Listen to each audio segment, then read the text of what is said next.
Doctor Suresh कुमारी channel पर आपका स्वागत है।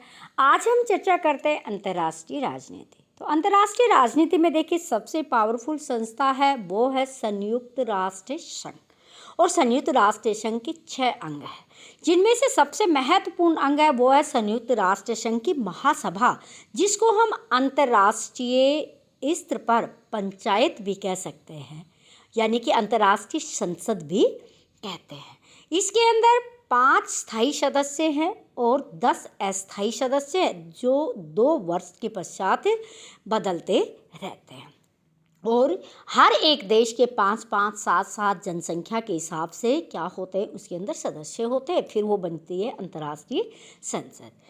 इसी अंतर्राष्ट्रीय संसद में 2 दिन पहले एक पक्षीय प्रस्ताव हुआ। जो भी चर्चा होगी वो अंतर्राष्ट्रीय लेवल की होगी, अंतर्राष्ट्रीय स्तर की होगी। एक देश से दूसरे देश के जो भी समझौते होंगे उन पे लड़ाई झगड़ा उन पे होगा। और वैसे आप लोगों को विदित है कि संयुक्त राष्ट्र संघ की स्थापना द्वितीय विश्व युद्ध खत्म होने के बाद इसलिए स्थापित की गई थी कि तीसरा विश्व युद्ध ना हो।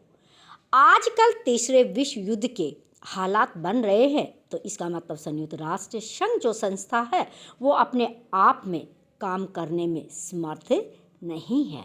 क्योंकि जब प्रथम विश्व युद्ध खत्म हुआ था 1919 में, तो राष्ट्र संघ की स्थापना हुई थी। राष्ट्र संघ फेल हुआ तो 1939 में दूसरा विश्व युद्ध शुरू हो गया। अब हालात 21वीं शताब्दी में क्या है, संयुक्त राष्ट्र संघ के स्थान पर क्या कोई और संस्था आएगी? क्यों? क्योंकि 2 दिन पहले एक पक्षीय प्रस्ताव जो पेश किया गया वो सही नहीं है। और भारत ने एक पक्षीय प्रस्ताव जो हुआ तो क्या किया, ये एक मेरे इस ऑडियो आर्टिकल से आप समझ सकते हैं। संयुक्त राष्ट्र महासभा में इजराइल और हमास के बीच जारी संघर्ष को थामने के लिए, रोकने के लिए एक प्रस्ताव से भारत ने दूरी बनाकर बिल्कुल सही किया है। भले ही जॉर्डन की ओर से लाए गए इस प्रस्ताव में मानवीय आधार पर गाजा में संघर्ष विराम की अपील की गई थी, लेकिन इसमें न तो इजराइल पर हमास के बर्बर हमले का कोई उल्लेख किया गया और न ही उसके आतंकियों की ओर से 200 से अधिक लोगों को बंधक बनाने का जो काम कर रखा है उसका कोई जिक्र किया गया। आखिर ऐसे किसी प्रस्ताव को मानवीय आधार वाला कैसे कहा जा सकता है, जिसमें 1400 से अधिक निहत्थे लोगों की बर्बर तरीके से हत्या करने वालों को निंदा करने से लोग बच रहे हैं।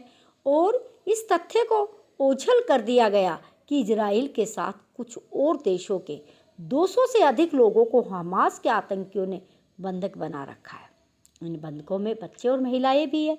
हमास के आतंकी इन बंधक बनाए गए लोगों की आड़ लेकर इजराइल में रॉकेट दागने का काम कर रहे हैं, लगे हुए हैं। हालांकि संयुक्त राष्ट्र महासभा में लाए गए प्रस्ताव में हमास के हमले का उल्लेख करने का आग्रह किया गया था, लेकिन उसे स्वीकार नहीं किया गया। ये ऐसी स्थिति में भारत के समक्ष यही एक विकल्प शेष रह गया कि वह इस एक पक्षीय प्रस्ताव से दूरी बनाए। भारत के साथ 44 देशों ने उक्त प्रस्ताव का दूरी बना ली। उन्होंने इस मतदान में भाग नहीं लिया। 14 देशों ने उसके विरोध में मतदान किया, लेकिन 121 देशों ने इस प्रस्ताव के पक्ष में मतदान किया। सोचने वाली बात है। इसीलिए ये पारित तो हो गया, लेकिन इससे कुछ हासिल होने वाला नहीं है। ये एक निरर्थक, निष्प्रभावी प्रस्ताव है। ये प्रस्ताव यही बयान कर रहा है कि किस तरह कई बार बहुमत गलत साबित होता है या फिर निरक्षीर विवेक का उपयोग नहीं करता। आखिर जिस मानवीय आधार पर संघर्ष विराम रोकने का आग्रह किया गया, उसी मानवीय आधार पर हमास से बंधकों को रिहाई करने की अपील क्यों नहीं की जा सकी? क्या बंधक बनाए गए लोगों के कोई मानवाधिकार नहीं है? ये दुर्भाग्य की बात है कि जब सभी की सहमति से एक संतुलित प्रस्ताव लाकर उसे सार्थक बनाया जा सकता था, तब तक ऐसा प्रस्ताव लाया गया जो समस्या के समाधान में सहायक नहीं साबित होने वाला। ये समझना कठिन है कि कांग्रेस नेता प्रियंका गांधी को उक्त प्रस्ताव से भारत की दूरी बनाने पर हैरानी क्यों हो रही है। क्या वह उसे अनजान है कि भारत किस तरह हमास तरीके आतंकी समूहों के हमलों का शिकार होता रहा है। निसंदेह वह उससे अनभिज्ञ नहीं हो सकते कि 7 अक्टूबर को हमास से इजराइल पर जो भीषण हमला किया वह मुंबई में हुए आतंकी हमलों की याद दिलाने वाला है।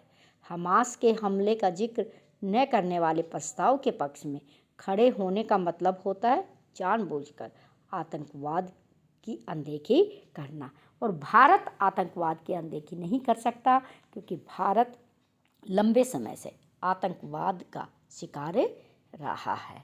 इसलिए हमें अंतर्राष्ट्रीय संस्था जो महासभा का एक पक्षीय जो प्रस्ताव आया है उसका समर्थन न करना अंतर्राष्ट्रीय राजनीति पर भारत की एक स्पष्ट पहचान, स्पष्ट विदेश नीति का परिचय के देगा है। Thanks for watching. अगर आपको ये ऑडियो पसंद आया तो आप वीडियो को लाइक कीजिए, शेयर कीजिए। धन्यवाद।